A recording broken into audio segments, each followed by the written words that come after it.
एक old man और एक यंग लड़की ये दोनों बाथरूम में फंस जाते हैं। ओल्ड मैन एक जर्नलिस्ट था और उसकी इंटरव्यू ये लड़की लेना चाहती थी, पर उसके इंटेंशन कुछ अलग ही थे। हेलो फ्रेंड्स, आज मैं आपको मैड्रिड 1987 या 2011 की एक फ्रेंच मूवी एक्सप्लेन करने वाला हूँ। ये kind of hang out movie है, तो इसके कन्वर्सेशन को आप रिलैक्स कर कुछ खाते हुए एंजॉय कर सकते हो। तो बिना किसी देरी के एक्सप्लेनेशन स्टार्ट करते हैं। मूवी स्टार्ट होती है और हम हमारे मेन कैरेक्टर को, जिसका नाम है मिगेल, इसे एक होटल में राइट करता देख सकते हैं।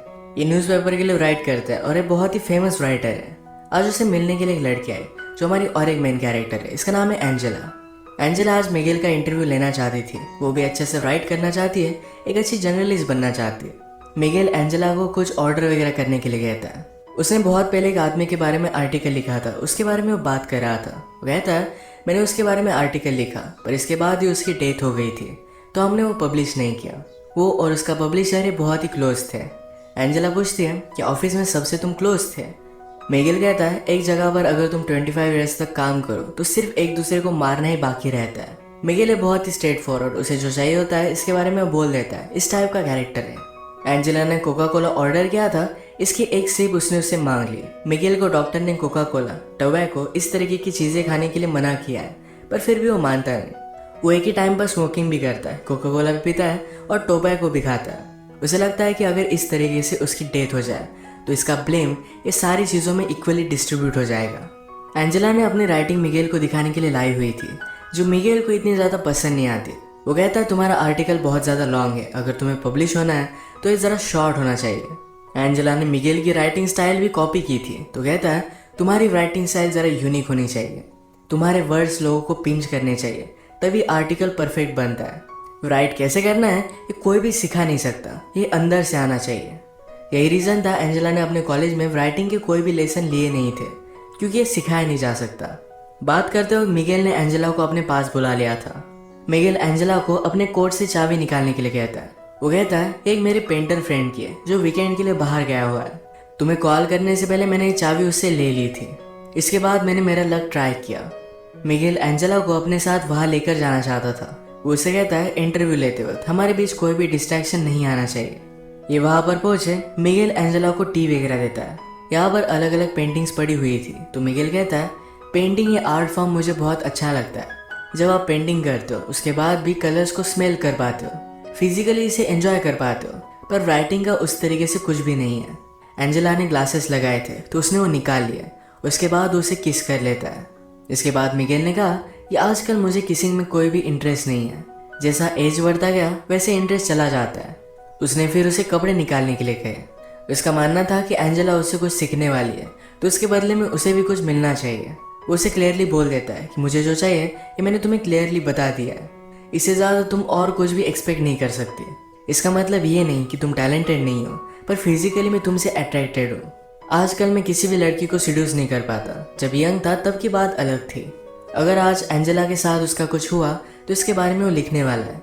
एंजेला को ज़रा अनकंफर्टेबल लगा, तो यहाँ से वो चली जाती है। थोड़ी देर में माइंड चेंज कर फिर से वो वापस आ गई। उसने अपने कपड़े निकाले। मिगेल ने अपने फ्रेंड की कलर लेकर उसके बॉडी पर वो ड्रॉ करता है। इनके बीच में अब तक फिजिकली कुछ भी नहीं हुआ। इसके बाद एंजेला शावर लेने के लिए चली जाती है। मिगेल भी उसके पीछे पीछे आया। उसने डोर लॉक किया, वो भी शावर लेता है। शावर लेने के बाद एंजेला ने कहा कि अब मुझे यहाँ से जाना है, ये सब वो नहीं कर सकती। मिगेल को ये बात सुनकर बुरा लगा, पर एंजेला जब यहाँ से जा रही थी तो बाथरूम का डोर ही ओपन नहीं होता। ये डोर खराब था, पर मिगेल का फ्रेंड उसे बताना भूल गया था। एंजेला इसे खोलने का बहुत ट्राई करती है। मिगेल ने भी ट्राई किया, पर दोनों से खुल नहीं पाता। एंजेला बाथरूम की छोटी सी खिड़की से हेल्प मांगने की कोशिश करती है, पर मिगेल ने उसे कहा कि प्लीज़ ऐसा कुछ भी मत करो, अगर हम दोनों एक साथ पकड़े गए तो तमाशा हो जाएगा। वो एक फेमस राइटर है, तो स्कैंडल भी बन सकता है। मिगेल ने कहा कि मेरा फ्रेंड 2 दिन तक वापस नहीं आएगा, इतने टाइम में उसकी वाइफ पुलिस को कॉल कर देगी। एंजेला कहती कि मेरे पेरेंट्स उससे पहले ही ज़रा ज़्यादा वरीड हो जाएंगे। ये इन दोनों के लिए प्रॉब्लम थे, तो फिर से खिड़की से आवाज़ लगाने लग जाते हैं, पर इन्हें कोई भी सुन नहीं पा रहा था। मिगेल कहता है हमारी सिचुएशन बहुत ही अजीब है, एक तो कॉमेडी हो सकती है या फिर ट्रेजेडी। एंजेला ने कहा कि अगर हम सेफली यहाँ से निकल गए तो एक कॉमेडी होगी, अगर मेरे पेरेंट्स को पता चल गया तो एक ट्रेजेडी में कन्वर्ट हो जाएगी। मिगेल पूछता है कि तुम्हारे फादर क्या करते हैं। एंजेला ने कहा कि वो मिलिट्री में है। उनका नाम उसने उसे बताया, तो मिगेल उन्हें जानता था। एंजेला की बड़ी सिस्टर को भी वो जानता है। उन दोनों में 17 ईयर्स का डिफरेंस है। मिगेल कहता है कि जब वो एक्टिंग क्लास में थी तो हम दोनों फ्रेंड्स हुआ करते थे। वो एक्चुअल में उसे लाइक करता था, पर उन दोनों के बीच में कुछ भी नहीं हुआ। मिगेल बहुत ही वरीड था कि उसकी वाइफ पुलिस को बुला लेगी। उसे एक राइटर की स्टोरी याद आई। राइटर हमेशा अपनी वाइफ पर चीट करता था। एक दिन वो घर पर ही नहीं आया। उसकी वाइफ को पता था कि वो किसी और लड़की के साथ है, फिर भी उसने पुलिस को कॉल कर दिया। कहा कि टेररिस्ट लोगों ने मेरे हस्बैंड को किडनैप कर लिया है। जब वो राइटर नेक्स्ट दिन उठा तो अपने आप को उसने डायरेक्टली न्यूज़ पर पाया। ये सब बहुत ही फनी बन गया था। उसकी वाइफ ने उसे एक लेसन टीच करने के लिए ये सब किया था। मिगेल कहता है कि तुम्हारे डैड और सिस्टर में कभी भी बनती नहीं थी, वो हमेशा फाइट करते थे। एंजेला ने कहा कि वो अब भी करते हैं। एक्चुअली एंजेला ने अपनी सिस्टर से ही मिगेल का नंबर लिया था। मिगेल कहता है एक बार मैंने उसे बताया था कि मैं उसे लाइक करता हूँ, पर उसने मुझे रिजेक्ट कर दिया था। अगर उसे पता चला कि हम दोनों किस सिचुएशन में हैं तो मैं वंडर करता हूँ कि वो करेगी क्या। आजकल एंजेला की सिस्टर एक बड़ी एक्ट्रेस बन चुकी है। एंजेला कहती है कि मेरी सिस्टर को लगता है कि तुम बहुत ही ओवररेटेड राइटर हो। मिगेल को सुनकर बुरा लगा, पर वो कहता है एक ओवररेटेड राइटर ही इसको अपना करियर बना सकता है। एंजेला पूछती है लोग क्या कहते हैं, क्या तुम्हें इससे कुछ भी फर्क पड़ता है। मिगेल पूछता है क्या अब भी तुम मेरा इंटरव्यू ले रही हो। मैं तुम्हें सब आंसर्स दूंगा, पर ये इंटरव्यू किस तरीके से एंड होती है इस पर ही डिपेंड करेगा। वो उसे टच करने वाला था, पर एंजेला उसे दूर जाकर बैठी। एंजेला कहती है तुम्हारे नॉवेल्स बहुत ही अजीब तरीके से थे, पर फिर भी उन्हें बहुत सारे अवार्ड्स वगैरह मिले हैं। मिगेल कहता है नॉवेल लिखते हो लोग बहुत ही ज़्यादा टाइम लेते हैं, मैंने इसे प्रोफेशनली लिखा था। हर रोज़ मैं कुछ टारगेट रख कर इसे कंप्लीट कर ही डालता था। मिगेल एंजेला से कहता है कि फिर से ट्राई कर देखो, तुम्हारी आवाज़ सुनकर तुम्हें हेल्प करने के लिए कोई भी आदमी आ सकता है। सुंदर लड़की देखी नहीं और हर आदमी उसे हेल्प करना चाहता है। आवाज़ देने के बाद भी उसे कोई भी सुन नहीं रहा था। मिगेल फिर से एंजेला के पास आ गया। उसे कहती है मुझे सिर्फ यहाँ से जाना है, उसके साथ कुछ भी नहीं करना चाहती। एंजेला फिर से डोर को ओपन करने की कोशिश करती है। मिगेल कहता है कि जब आप यंग होते हो तो लगता है कि इस लाइफ में कुछ पॉइंट है, वो अपनी लाइफ कुछ अलग तरीके से जी लेंगे, पर बाद में पता चलता है कि लाइफ में बहुत सारी चीज़ें पॉइंटलेस थी। इसमें कोई भी मीनिंग नहीं था। हर एक की कोई ना कोई तो प्रायोरिटी होती है। मिगेल एंजेला से पूछता है कि आज सैटरडे है, अगर तुम घर पर होती तो क्या करती, क्या अपने फ्रेंड्स के साथ बाहर जाती। एंजेला को ये सब चीज़ें पसंद नहीं है। वो कहती है कि मैं बुक्स रीड करती। मिगेल को जो बुक्स पसंद है यही एंजेला ने भी पढ़ी हुई है, पर मिगेल कहता है हम दोनों के व्यूज़ इस पर बहुत ही अलग अलग होंगे। जैसे कि क्लासिकल म्यूजिक और एक रॉक बैंड में डिफरेंस होता है। मिगेल ने फिर यही टॉयलेट किया। वो कहता है प्यार के बारे में लोगों ने बहुत सारी चीज़ें लिखी है, पर बाकी चीज़ों के बारे में कोई भी नहीं लिखता। ये लोगों को ज़्यादा रेजोनेट करती है। अपने राइटिंग में इन चीज़ों का तुम्हें ध्यान रखना चाहिए। मिगेल अब फ्रस्ट्रेटेड हो रहा था। वो कहता है हम दोनों यार, हम दोनों में एक टेंशन है। अगर हम कुछ भी नहीं करते तो टेंशन बढ़ता जाएगा। सब कुछ हो जाने के बाद शायद हम एक दूसरे को डिज़ायर नहीं करेंगे, पर फिर भी अट्रैक्शन बहुत ही इम्पोर्टेंट है। मिगेल भी अब जल्दी से जल्दी यहाँ से निकलना चाहता था। उसे बुरा लगता है कि वो सोच क्या रहा था। वो एक ओल्ड मैन है, कोई भी यंग लड़की उसके साथ इंटीमेट नहीं हो सकती। वो कहता है कि मेरी वाइफ को मैं बहुत प्यार करता हूँ, पर फिर भी कभी कभी आपको आइसोलेशन की ज़रूरत होती है। हम दोनों यहाँ पर इस तरीके से एक साथ हैं। अगर हमारे बीच में कुछ भी नहीं हुआ, पर फिर भी लोगों को लगेगा कि कुछ ना कुछ तो हुआ है। ये उसे एक ट्रेजेडी की तरह लगता है। एंजेला फिर उसके पास आ गई और ये दोनों इंटीमेट हो जाते हैं। इसके बाद एंजेला को थोड़ी सी भूख लगी थी। इस पर मिगेल कहता है मूवीज़ में मुझे लोगों को कुछ ना कुछ खाते देखना अच्छा लगता है। उसने अभी अभी एक एक्शन मूवी देखी थी जो बहुत ही फास्ट थी, पर अचानक से उसमें एक आदमी का खाना खाते हुए सीन आ गया। उसे लगता है कि उस सीन में एक पीस था, एक रियलिटी थी। वो बताता है ये राइटिंग भी इसी तरीके से होती है। जिस तरीके से जो भी फैक्ट्स है हमें उस तरीके से बताने चाहिए। जितना आप रियल लिखोगे उतना ही लोगों को अच्छा लगेगा। एंजेला अपनी राइटिंग से वर्ल्ड चेंज करना चाहती थी, पर मिगेल कहता है वैसा कुछ भी नहीं होता। तुम सिर्फ लोगों के लिए अच्छा लिखने का ट्राई कर सकते हो, बाकी कुछ भी तुम्हारे हाथ में नहीं। मिगेल के व्यूज़ बहुत सारे निगेटिव होते हैं। वो एंजेला से हमेशा इस तरीके से बात कर रहा था कि उससे बहुत ही ज़्यादा छोटी है। वो ऑलमोस्ट एंजेला को डांट रहा है, इस तरीके से उससे बात कर रहा था। एंजेला को इस पर गुस्सा आ गया। वो कहती मुझे सब लोग इसी तरीके से ट्रीट करते हैं। तुम सिर्फ बड़े हो, तुम्हें एक्सपीरियंस है, इसका मतलब ये नहीं कि तुम सही हो।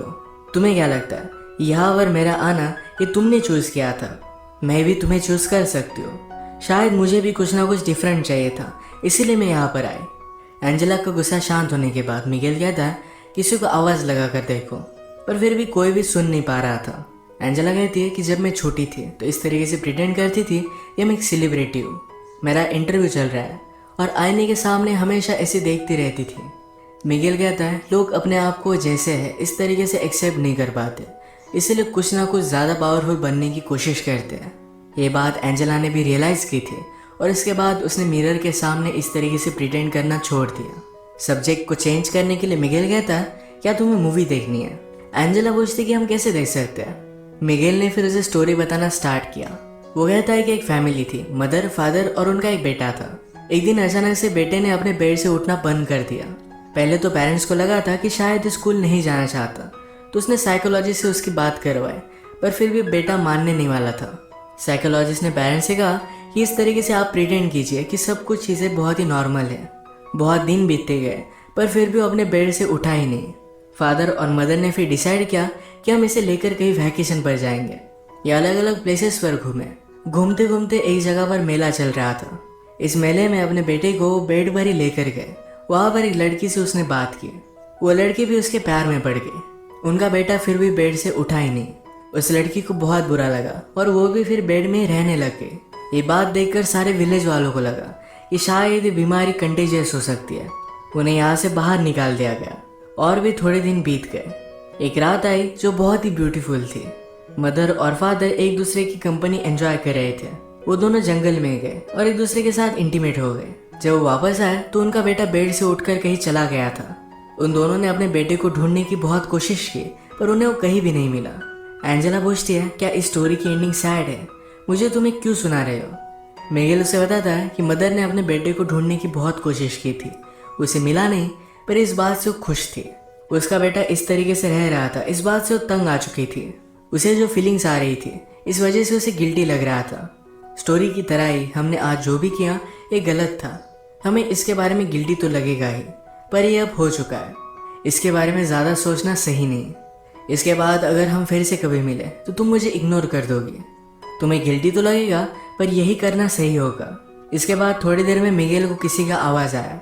उस आदमी को बुलाकर कहता है कि प्लीज़ मेरे फ्रेंड को कॉल करो, मैं यहाँ पर फंस चुका हूँ। थोड़ी देर में मिगेल का फ्रेंड भी वहाँ पर पहुँच गया। जिस तरीके से मिगेल ने कहा था कि तुम मुझे अनदेखा कर कर यहाँ से चली जाओगी, उसी तरीके से एंजेला यहाँ से चली गई। जाने से पहले एंजेला ने उसे कहा कि सिर्फ एक इंसिडेंट था, इसी तरीके से मैं उसे ट्रीट करूँगी, मुझे इसके बारे में कोई भी बुरा नहीं लगेगा।